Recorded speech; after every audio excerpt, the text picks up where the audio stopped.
Weather alert. Hurricane Matthew barreling towards Jamaica as a Category 4 storm.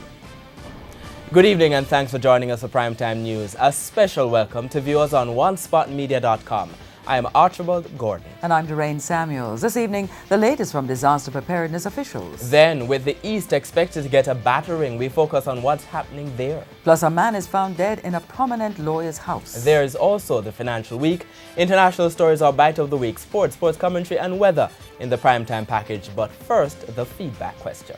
Are you satisfied with the level of preparedness of the various government agencies ahead of the Hurricane Matthew? Share comments online, facebook.com/Television Jamaica and tweet at Television Jam.